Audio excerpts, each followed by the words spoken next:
విషయాల్లో మీరు చాలిన దేవుడవుగా ఉన్నందుకై మీకు స్తోత్రాలు. మరొక పర్యాయము మీ వాక్యాన్ని ధ్యానించుకుంటూ ఉండగా మీ వాక్యము ద్వారా వినుచున్న మా అందరితో మాట్లాడి మీరే మహిమ పొందమని, ఈ రాత్రి వినుచున్న ఈ వర్తమానము ప్రభా, ఈ స్థలంలో ఇంకా ఎవరైనా మారు మనసు పొందకుండా ఉంటే వారు మారు మనసు పొందినట్లుగా, మారు మనసు పొందినటువంటి మేము మీ నిమిత్తము జీవించుటకై మమ్మల్ని ప్రోత్సహించేదిగా ఉండినట్లు మీ పరిశుద్ధాత్మ కార్యం దయతో జరిగించమని మా రక్షకుడైన యేసుక్రీస్తు పరిశుద్ధమైన నామంలో ప్రార్థన చేస్తున్నాము తండ్రి, ఆమేన్. వీళ్ళరా మన జాన్ గారి యొక్క నాన్నగారు జాకబ్ గారు ఈ రూపంలో నిద్రించి సందర్భాన్ని జ్ఞాపకం చేసుకుంటూ ఈ కార్యక్రమాన్ని మనం కలిగి ఉన్నాం. వారి కుటుంబ జీవితంలో దేవుడు అనేక మేళ్ళు చేశారు, దాన్ని బట్టి దేవునికి స్తోత్రాలు. ఈ జ్ఞాపకార్థ కూడికలు అనేటువంటివి మన జీవిత గమ్యాన్ని జ్ఞాపకం చేసేటువంటివిగా ఉన్నాయి.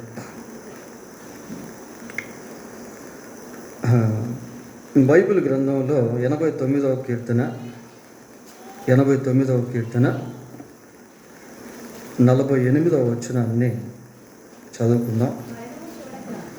మరణము చూడక బ్రతుకు నరుడెవడు, పాతాళము యొక్క వశము కాకుండా తన్ను తాను తప్పించుకొనగలవాడు ఎవడు.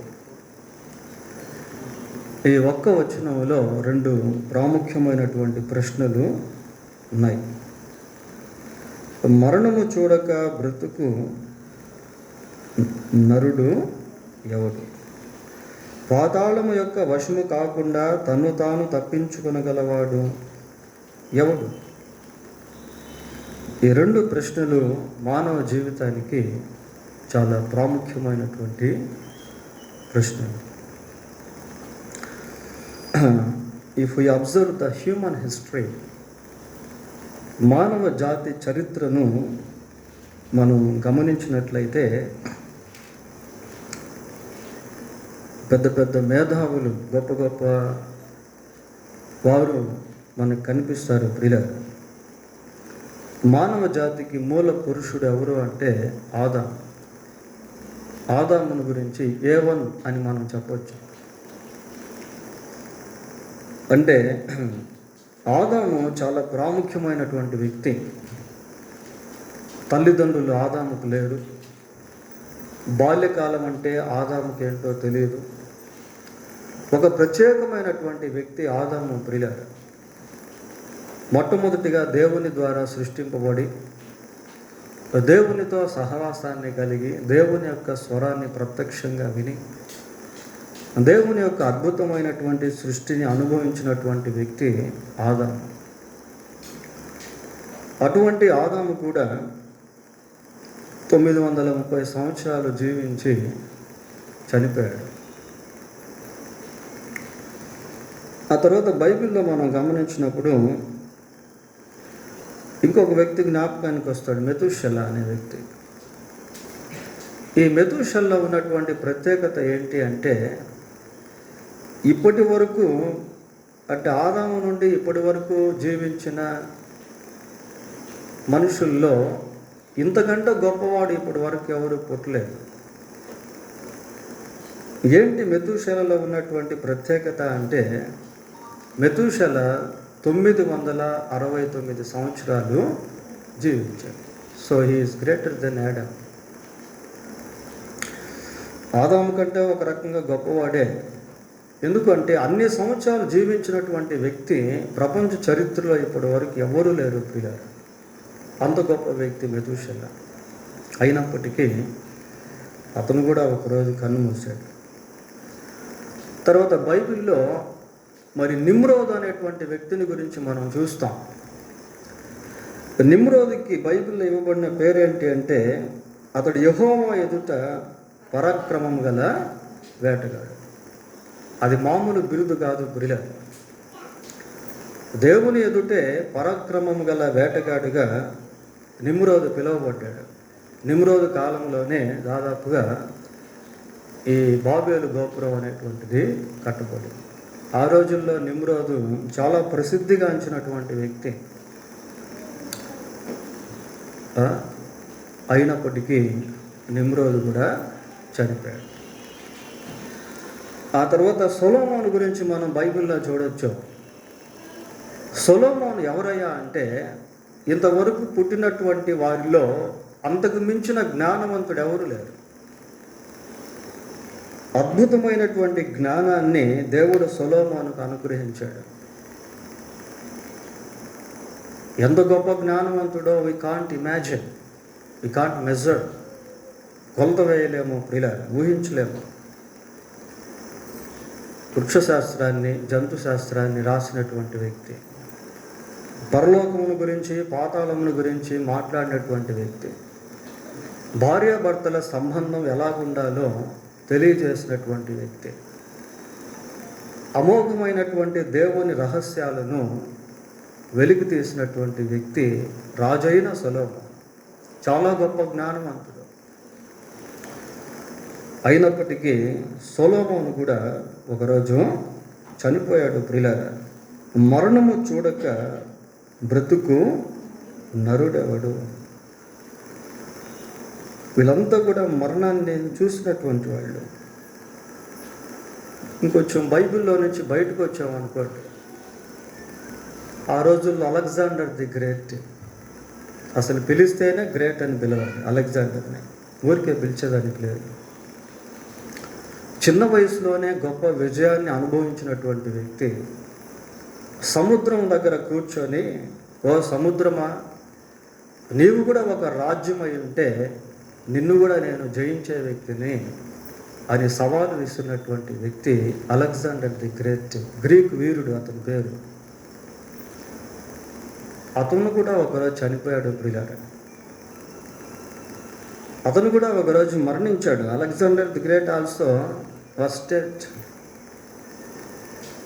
పోతే ప్రపంచ చరిత్రలో క్రూరాతి క్రూరంగా జీవించినటువంటి వ్యక్తి ఎవరు అంటే హిట్లర్. చాలా భయంకరమైనటువంటి వ్యక్తి.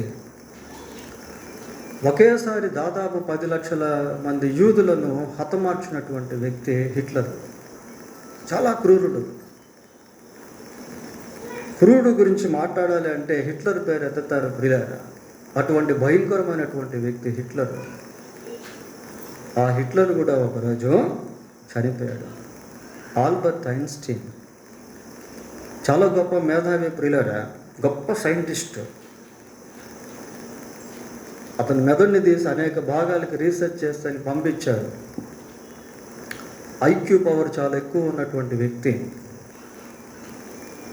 అంత గొప్ప శాస్త్రవేత్తగా జీవించినటువంటి ఆల్బర్ట్ ఐన్స్టీన్ కూడా ఒకరోజు చనిపోయాడు. బైబిల్ అంటుంది, మరణము చూడక బ్రతుకు నరుడు ఎవరు. ఇక Guinness book of the world record అని అందరికీ తెలిసినటువంటి గ్రంథము ప్రియులారా. ఈ Guinness book of the world రికార్డ్లో ఎవరి పేర్లు అంటే వాళ్ళ పేర్లు రాయరు. ఎవరైనా అడ్వెంచర్స్గా ఉన్నటువంటి వాళ్ళు, చాలా గొప్ప ప్రయోగాలు సాధించినటువంటి వాళ్ళు, మేధావులు, అటువంటి వారిని ఆ బుక్లో రాస్తారు. ఆ బుక్లో రాయబడినటువంటి వాళ్ళు కూడా చాలామంది చనిపోయారు ప్రియులారా. వాళ్ళ పేర్లు ఇప్పటికీ బుక్లో ఉన్నాయి కానీ మనుషులు లేరు. దీన్ని బట్టి మనం గమనించినట్లయితే ప్రతి మనిషి కూడా ఏదో ఒక రోజు తప్పకుండా చనిపోవాలి. మరణము చూడక బ్రతుకు నరుడెవడు. ఎవరు లేరు ప్రియులారా. మరణానికి ముందుండేటువంటి జీవితం మరణం తర్వాత జీవించే జీవితానికి పునాది రాయి. ఈ సంగతి ప్రతి ఒక్కరూ ఖచ్చితంగా గుర్తించాలి ప్రియులారా. మరణానికి ముందుండే జీవితం మరణించిన తర్వాత జీవించే జీవితానికి పునాది రాయి. ఈ మాట బయట ప్రపంచానికి అర్థం కాదు. బైబిల్ తెలిసినటువంటి వాళ్ళకే ఇది అర్థమవుతుంది. మరణించే జీవితం కొరకు జీవించే జీవితం చాలా ప్రాముఖ్యమైనది. మీకు అర్థమవుతున్నాయా లేదా ఈ స్లోగన్స్? మరణించే జీవితం కొరకు జీవించే జీవితం చాలా ప్రాముఖ్యమైనది.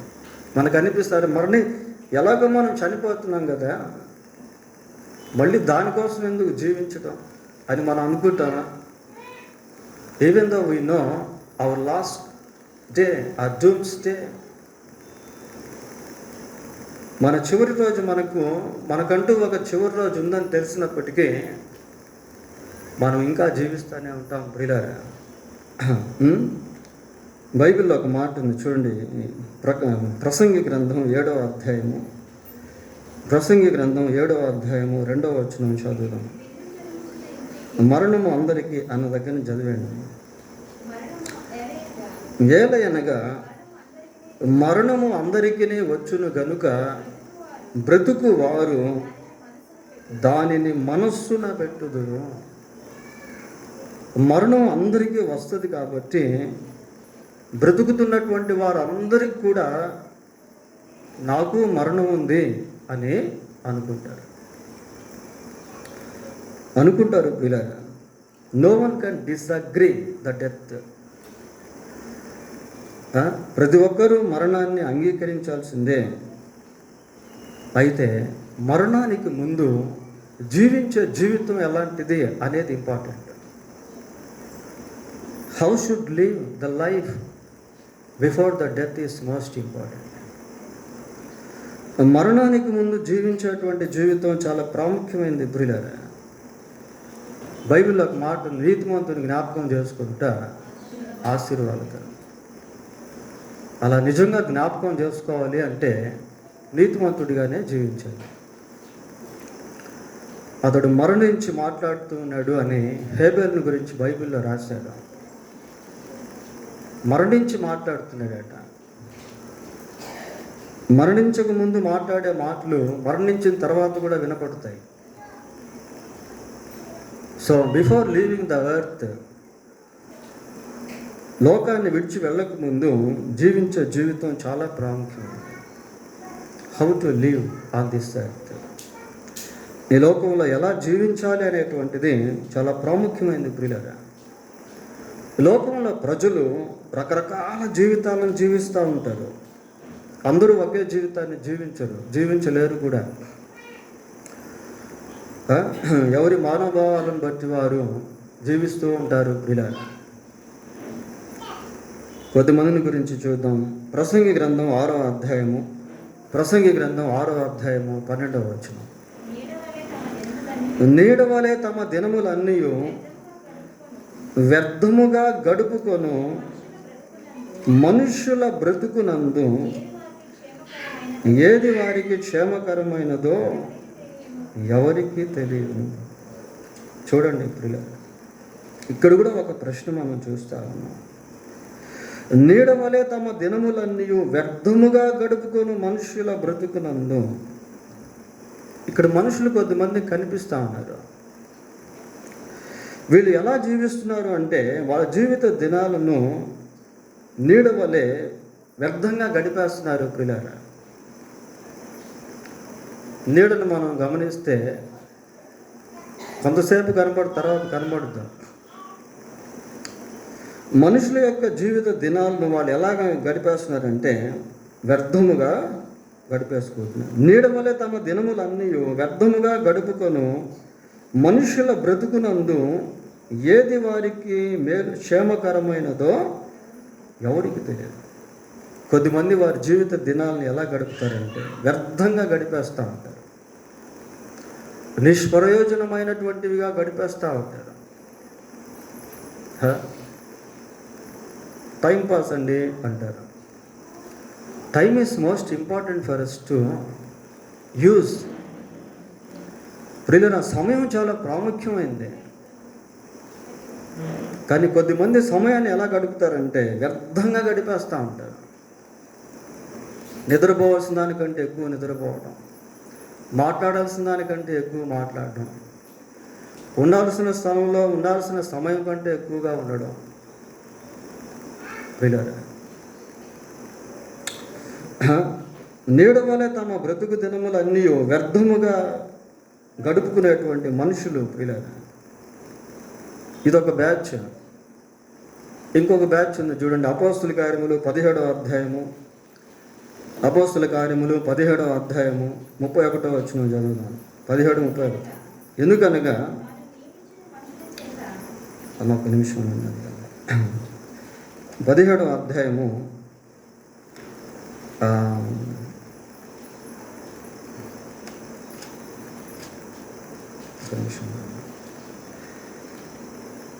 పదిహేడవ అధ్యాయము 21వ వచనం చూడండి. ఏదెన్స్ వారు అందరూ అక్కడ నివసించు పరదేశులను ఏదో ఒక క్రొత్త సంగతి చెప్పుట యందును వినుట యందును మాత్రమే తమ కాలము గడుపుచుండు. ఇదొక బ్యాచ్ ప్రియులారా. ఏథెన్స్లో ఉన్నటువంటి ప్రజలు, అక్కడ ఉన్నటువంటి పరదేశులు ఎలాగుండేవాళ్ళు అంటే, ఏదో ఒక క్రొత్త సంగతి చెప్పుట యందును వినుట యందును మాత్రమే తమ కాలము గడుపుచు. ఇంకా వేరే దాన్ని గడపటంలో వాళ్ళ సమయాన్ని, కొత్త సంగతులు వినేదానికి, కొత్త సంగతులు చెప్పుకునేదానికి, అప్డేట్స్ అన్నమాట. ఈ లోకంలో అప్డేట్స్ ఏమీ లేవు ప్రియులారా. ఇవన్నీ ఆల్రెడీ దేవుడు ముందుగానే మొత్తం క్రియేట్ చేసి పెట్టాడు. దాన్ని మనం అనుభవిస్తున్నాం అంతే, దేవుడు ఇచ్చిన జ్ఞానంతో. There is no any update on this earth. అందుకే ప్రసంగి అంటాడు, ఏమంటే సూర్యుని క్రింద కొత్తది ఏది కూడా, నూతనమైనది ఏది కూడా లేదు. కొత్త కొత్త విషయాలు, కొత్త కొత్త మాటలు వినుట యందును మాట్లాడుట యందును మాత్రమే తమ కాలము గడుపుచుండువారు. మనం కూడా అలాగే ఉంటాం ప్రియులారా. ఎందుకంటే హ్యూమన్ నేచర్ అలాంటిది, మానవ స్వభావం అలాంటిది. కొత్తది వింత, పాతది రోత అంటాం కదా. వింతైనటువంటి విషయాలు వినాలని చెవులు ఆసక్తి కలిగి ఉంటాయి. వింతైన విషయాల గురించి మాట్లాడాలని నోరు ఆసక్తి కలిగి ఉంటుంది. ఈరోజు మార్కెట్లో ఉన్నటువంటి వస్తువులు రేపు ఇంకొక విధంగా కొత్త కొత్తవి వచ్చేస్తూ ఉన్నాయి. ఇక్కడ ఏథెన్స్లో ఉన్నటువంటి ప్రజలు, పరదేశులు ఉన్నటువంటి వాళ్ళు కొత్త విషయాలను వినుట యందును మాట్లాడుట యందును వారి సమయం అంతా కూడా గడిపేసుకుంటా ఉన్నారు ప్రియులారా. They are using their time for such kind of things. వీళ్ళొక బ్యాచ్. ఇంకొక బ్యాచ్ కూడా మనం చూద్దాం. ప్రసంగి గ్రంథం 1వ అధ్యాయము 18వ వచనం. ప్రసంగి గ్రంథం 1వ అధ్యాయం 18వ వచనం. విస్తారమైన జ్ఞానాభ్యాసము చేత విస్తారమైన దుఃఖము కలుగును, అధిక విద్య సంపాదించిన వానికి అధిక శోకము కలుగు. విద్య ప్రియులారా, ఎడ్యుకేషన్, వివిధ రకాల విద్యలు అనేటువంటివి లోకంలో వచ్చేసాయి. ఒకప్పుడు లేవన్నీ. రకరకాల విద్యలు ప్రియులారా. కొద్దిమంది విద్యలోనే దాదాపు వారి యొక్క సగం ఆయుష్ తగ్గిపోద్ది, సగం ఆయుష్ గడిచిపోద్ది ప్రియులారా. చదివి చదివి చదివి చదివి ఇది కాదు అది, అది కాదు ఇది, ఆ డిగ్రీ ఈ డిగ్రీ. కొద్దిమంది పేర్లు వెనకాల చాలా డిగ్రీలు, మంచిదే కాదని కాదు. But there should be a limit. Why? Because we have a short time on this earth. భూమి మీద మన జీవితకాలం చాలా స్వల్పమైనది ప్రియులారా. చదివి చదివి చదివి 40 సంవత్సరాలు 50 సంవత్సరాలు చదివి అక్కడికే శక్తి అంతా కోల్పోతారు. ఏమని చదువుతున్నావు అక్కడ? ఒకసారి చదవండి మళ్ళా. విస్తారమైన జ్ఞానాభ్యాసము చేత విస్తారమైన దుఃఖము కలుగు. ఎప్పుడు ఇంకా సంతోషం ప్రియులారా? ఇటువంటి వర్గం వాళ్ళు కూడా ఉన్నారు. తర్వాత అదే ప్రసంగి గ్రంథం 5వ అధ్యాయం 10వ వచనం చదువు. 5:10. ద్రవ్యమును అపేక్షించువాడు ద్రవ్యము చేత తృప్తి నొందడు, ధన సమృద్ధిని అపేక్షించువాడు దాని చేత తృప్తి నొందడు. ఇది కూడా వ్యర్థమే. ధనాపేక్ష ప్రియులారా, డబ్బు ఉండడం మంచిదే, కానీ డబ్బు మీద అపేక్ష అనేటువంటిది ఎంతవరకు తీసుకెళ్తుందో తెలియదు.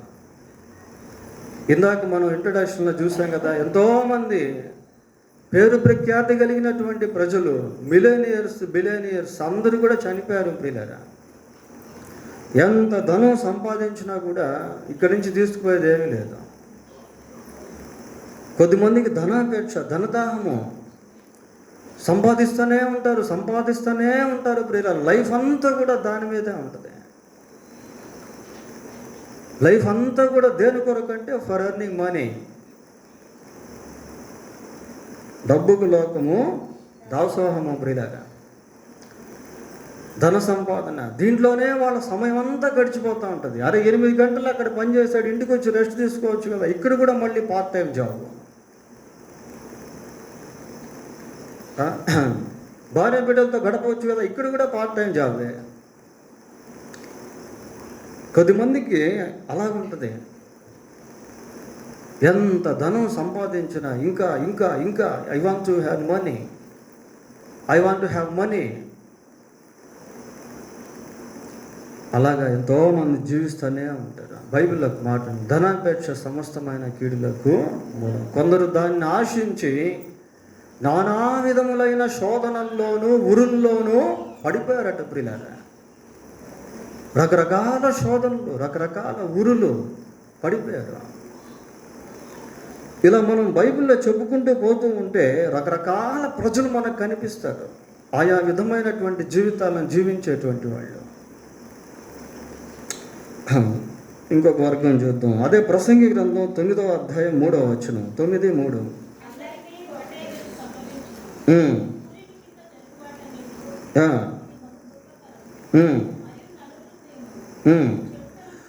నరుని హృదయము చెడుతనముతో నిండియుండును, ఏదట వారు బ్రతుకు కాలమంతయు వారు హృదయమందు వెర్రితనముండును. బ్రతుకు కాలం అంతా కూడా అట ప్రియులారా. అంటే ఇక్కడ స్పేర్ టైం లేదు. పైగా ఇక్కడ నరులు అంటే యూనివర్సల్ పదం, ఇది అందరికీ సంబంధించినటువంటి పదం. ఇది నరుల హృదయం ఎలాగుందట? చెడుతనముతో నిండి ఉన్నది. హృదయం నిండిపోయింది చెడుతనంతో. మానవుని యొక్క హృదయం పాపానికి కర్మాగారం ప్రియులారా. It is like a factory for since, the human heart. మనం చూస్తాం కదా, మార్కు సువార్త 7వ అధ్యాయం 21వ వచనంలో లోపల నుండి వచ్చేటువంటి అన్ని గురించి 13 రకాల పాపములు అక్కడ రాసుంటాయి. మార్కు 7:21లో రకరకాల పాపములు. కొద్దిమందికి పాపముల గురించి హెచ్చరిస్తూ ఉన్నా కూడా దాంట్లోనే కొనసాగుతూ ఉంటారు లైఫ్ అంతా కూడా. అట్టే ఉండాలని ఇష్టపడతారు ప్రియులారా. ప్రకటన గ్రంథం 22వ అధ్యాయము 11వ వచనం ఒకసారి చదవండి. అన్యాయము చేయువాడు, ఆ ఫుట్ నోట్స్లో ఏముంది? ఏమా చేయును, ఇంకను అన్యాయము చేయును, అపవిత్రమైన వాడు ఇంకను అపవిత్రుడుగానే, ఫుట్ నోట్స్ చదవండి, ఉండును. అపవిత్రుడు అయినటువంటి వాడు ఇంకా అపవిత్రుడుగానే ఉంటున్నాడు. అన్యాయం చేసేటువంటి వాడు ఇంకా అన్యాయం చేస్తూనే ఉన్నాడు ప్రియులారా. ఎందుకంటే హ్యూమన్ నేచర్ అలాంటిది. వివిధ రకాల పాపముల్లో మనుషులు జీవిస్తూ ఉన్నారు ప్రియులారా. యేసు ప్రభు ఒక మాట అన్నాడు, చాలా ప్రాముఖ్యమైన మాట ఇది. ఈ సందేశానికి అది ఒక కీవర్డ్. అది ఏమని చెప్పాడు అంటే, చూడండి, యోహాను సువార్త 8వ అధ్యాయము 21వ వచనం చదువుతాం. యోహాను సువార్త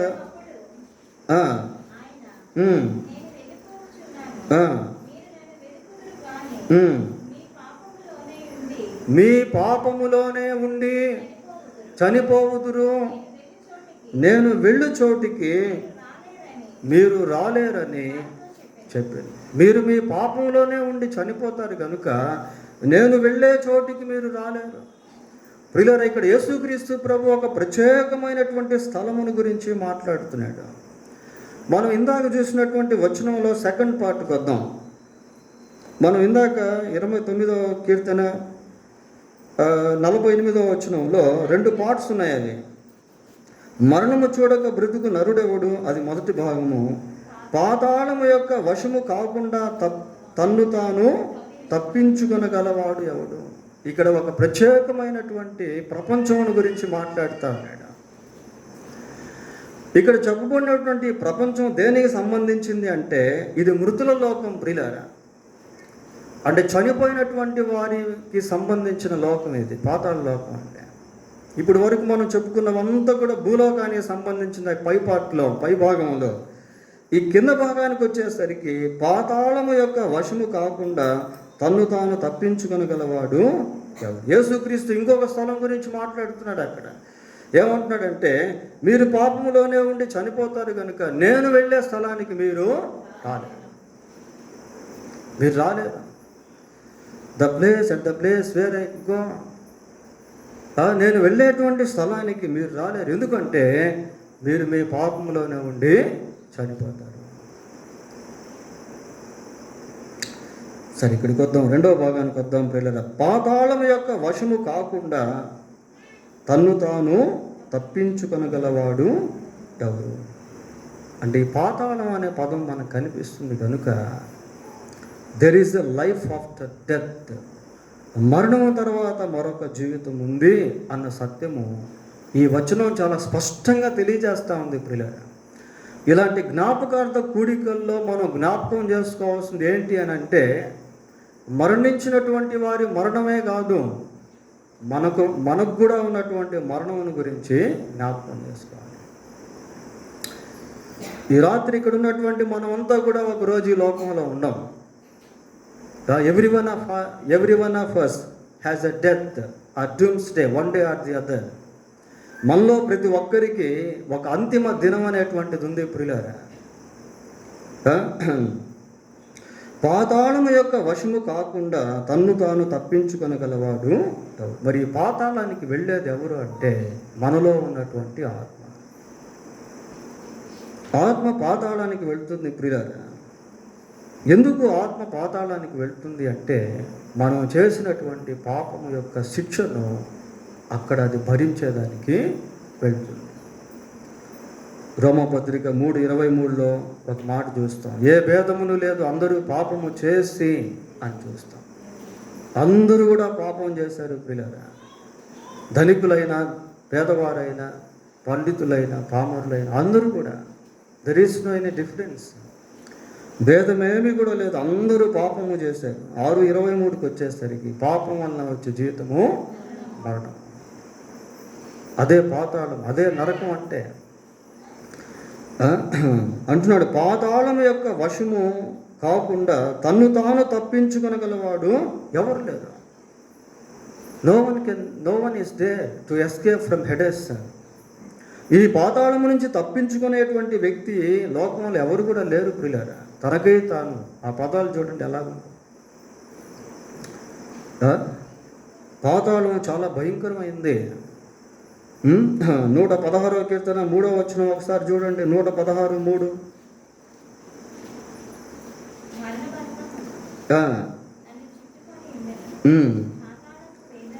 పాతాళపు వేదనలు నన్ను పట్టుకొని ఉన్నవి. పాతాళపు వేదనలు ప్రియులారా. పాతాళంలో ఏముంటుందంటే వేదన ఉంటుంది, శ్రమ ఉంటుంది. అది అగ్ని జ్వాలలతో యాతన పడేటువంటి స్థలము. అది బహు భయంకరమైనటువంటి స్థలము. No one can escape. ఎవరు కూడా తప్పించుకోలేరు ప్రియులారా. పాతాళం చాలా భయంకరమైంది. అది సంకెళ్లతో కట్టిపడేసేటువంటి స్థలం. అదే ఎవరు కూడా దాంట్లో నుంచి బయటికి రాలేరు ఒకసారి వెళ్తే. వశము అని చదువుతున్నాం ప్రియులారా. వశము అంటే అర్థం ఏంటి? అది తన స్వాధీనంలో పెట్టేసుకుంటుంది. ఒక ఊపి ఉందనుకోండి, ఊపిలోకి మనం దిగినప్పుడు ఏమవుతుందంటే అది మనల్ని వశపరుచుకుంటుంది. అమాంతంగా చిన్న సన్నగా లాక్కొని బాటంలెస్ పిట్ అనమాట అది. అంటే దానికి అడుగు భాగం అనేది ఉండదు. అది అలాగే లాగి లోపలికి తీసేసుకుంటుంది. అక్కడ మనం చనిపోతాం. పోనీ పాతాళంలో మరణం ఏమన్నా ఉందా? మరణం కూడా లేదు. మరణం లేనటువంటి ఆత్మ యుగాలు భయంకరమైనటువంటి పాపం యొక్క శిక్ష అనుభవిస్తూనే ఉంటుంది ప్రియులారా. అయితే ఇక్కడ ఒక మాట మనం చదువుతున్నాం. ఏంటంటే పాతాళం యొక్క వశము కాకుండా తన్ను తాను తప్పించుకొనగలవాడు ఎవరు? మనకై మనం తప్పించుకోలేం. ఎవరికై ఎవరు తప్పించుకోలేరు ప్రియులారా. అయితే దాని నుంచి తప్పించేటువంటి ఒక ఆయన ఉన్నాడు. ఎవరైనా? యేసుక్రీస్తు ప్రభు. యేసుక్రీస్తు ప్రభు ప్రియులారా. ఇందాక ఒక మాట అన్నాడు కదా, మీరు మీ పాపంలోనే ఉండి చనిపోదురు కనుక నేను వెళ్ళు స్థలానికి మీరు రాలేదు. మనం ఎన్నడూ యేసు ప్రభు దగ్గరికి వెళ్ళలేము. ఆయనే ఈ లోకానికి వచ్చాడు.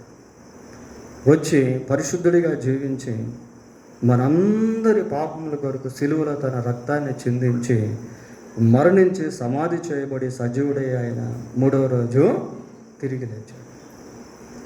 ఆయన యందు ఎవరైతే విశ్వాసం ఉంచుతారో వారందరూ పాపక్షమాపణ పొందుతారు ప్రియులారా. పాపక్షమాపణ పొందినటువంటి వారు ఇదిగో ఈ పాతాళం నుండి తప్పించుకుంటారు. ఇది ఇక్కడ మనం ఇంగ్లీష్ సెంటెన్స్ చూసినట్లయితే అది యాక్టివ్ వాయిస్ ప్యాసివ్ వాయిస్ మనం గమనించినట్లయితే చూడండి, ఇక్కడ చూస్తున్నాం. ఏమని చూస్తున్నామంటే వశము కాకుండా తన్ను తాను తప్పించుకొనగలవాడెవడు? మనకై మనం తప్పించుకోలేము, కానీ ఆయన మనల్ని తప్పిస్తాడు. ఆయన మనల్ని తప్పిస్తాడు. ఎప్పుడు అంటే యేసుక్రీస్తునందు విశ్వాసం ఉంచుట వలన ఆయన మనల్ని తప్పించి మనల్ని తన రాజ్యంలోనికి తీసుకెళ్తాడు ప్రియులారా. ఏ దేవుడైతే ఇందాక ఒక మాట అన్నాడో, ఏంటి? నేను వెళ్ళు స్థలానికి మీరు మీ పాపంలోనే ఉండి చనిపోదురు కనుక నేను వెళ్ళు స్థలానికి మీరు రాలేదు. అదే దేవుడు మళ్ళీ ఏమన్నాడో తెలుసా? 14:2-3 వచనాలు, నేనుండు స్థలములో మీరును ఉండులాగున నేను మరలా వచ్చి మిమ్మల్ని తీసుకున్నాను. నేనుండేటువంటి స్థలానికి మీరు కూడా ఉండాలి. వాట్ ఎంత గొప్ప నిరీక్షణ ప్రియులారా. క్రీస్తునందుండి మృతులైన మృతులు ధన్యులు. కాబట్టి ఈ జ్ఞాపకార్థ కూడికల్లో మనం నేర్చుకోవాల్సింది ఏంటి అంటే మరణం తర్వాత ఉండేటువంటి జీవితం చాలా ప్రాముఖ్యమైనది. ఈ మరణించినటువంటి వారంతా కూడా ఒకరోజు మళ్ళీ తిరిగి లేస్తారు. యేసుక్రీస్తునందు విశ్వాసం ఉంచి చనిపోయినటువంటి వారు తిరిగి లేస్తారు ప్రియులారా. వాళ్ళని ఒకరోజు మనం చూస్తాం. వాళ్ళని ఖచ్చితంగా ఒకరోజు మనం చూస్తాం. వారితో కలిసి మనం ప్రభువుని ఎదుర్కొంటాం. అయితే బిఫోర్ లీవింగ్ ద ఎర్త్, ఈ లోకాన్ని విడిచి వెళ్ళకముందు how to leave on this earth, ఎలా జీవించాలి, ఇది ఇంపార్టెంట్. మొట్టమొదటిగా యేసుక్రీస్తునందు విశ్వాసం ఉంచి పాపక్షమాపణ పొందుకోవాలి. రెండవదిగా క్రీస్తు ప్రభు కొరకు జీవించాలి. నా మట్టుకైతే బ్రతుకుట క్రీస్తే. మూడవదిగా ప్రభు యొక్క నీతి కొరకు బ్రతకాలి ప్రియులారా. నా రాజ్యమును నీతిని మొదట వెతుకుడు. ప్రజలు దేవుణ్ణి చూడాలి అంటే మనం దైవిక గుణలక్షణాలను కలిగి జీవించాలి. అది ఇంపార్టెంట్. ఇందాక మనం అనుకున్నాం, నీతిమంతుని జ్ఞాపకం చేసుకున్నట. మనం ఎప్పుడైతే దేవుని నీతిలో జీవిస్తామో మనం చనిపోయిన తర్వాత మనల్ని ఎవరైతే జ్ఞాపకం చేసుకుంటారో వాళ్ళు దీవించబడతారు, వాళ్ళు ఆశీర్వదించబడతారు. God will use our testimony even though we're not alive on this earth. ఈ భూమి మీద మనం సజీవులంగా లేకపోయినప్పటికీ దేవుడు మన సాక్ష్యాన్ని వాడుకుంటాడు. సాక్ష్యం కలిగి జీవించడం, దేవుని నీతిలో మనం జీవిస్తే we can have a good test money. మనకంటూ ఒక మంచి సాక్ష్యం అనేది ఉంటుంది. ఇంకా ఎందుకు ఈ లోకంలో జీవించాలంటే దేవుని రాజ్యవ్యాప్తి కొరకు బ్రతకాలి. దేవుని రాజ్యవ్యాప్తి కొరకు బ్రతకాలి. ఇంకా ఎందుకు ఈ లోకంలో జీవించాలంటే ఇతరులకు మేలు చేసేదాని కొరకు జీవించాలి. కీడు చేయకపోయినా, కొంతమంది మేలు చేయకపోయినా పర్వాలేదు, కీడు చేస్తూ ఉంటారు. అట్లా కాదుగా, మనం మేలు చేసేటువంటి వారిగా జీవించాలి. అది ఇంపార్టెంట్. ఇతరుల కొరకు ప్రార్థన చేయాలి. ఇతరులకు మేలు చేసేటువంటి వారంగా ఉండాలి. ఇలా ఎప్పుడైతే మనం జీవిస్తామో మన జీవితానంతరం కూడా అనేక మందికి దేవుడు మనల్ని ఆశీర్వాదకరంగా చేస్తాడు. 2 ప్రశ్నలు మనం ఇక్కడ చూసాం. ఏంటంటే మరణము చూడక నరుడు ఎవరు లేదు. రెండోది, పాతాళ లోకము యొక్క వశము కాకుండా తన్ను తాను తప్పించుకునేవాడు ఎవడు లేడు. తన్ను తాను తప్పించుకోలేడు, కానీ మనల్ని తప్పించేటువంటి ఒక ఆయన ఉన్నాడు. ఆయన ప్రభు అయిన యేసుక్రీస్తు. దేవుడు తన వాక్యం దీవించునుగాక. ప్రార్థన చేసుకుందాం. ప్రార్థన.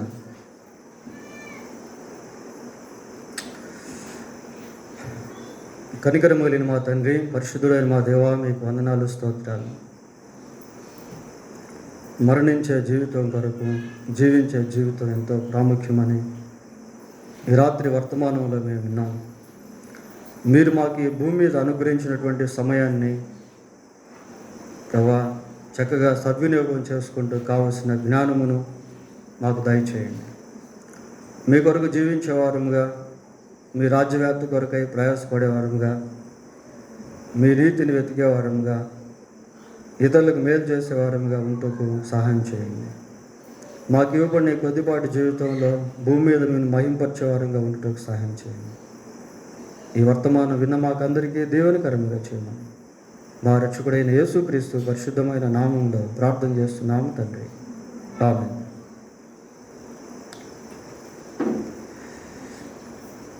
ఈ సమయంలో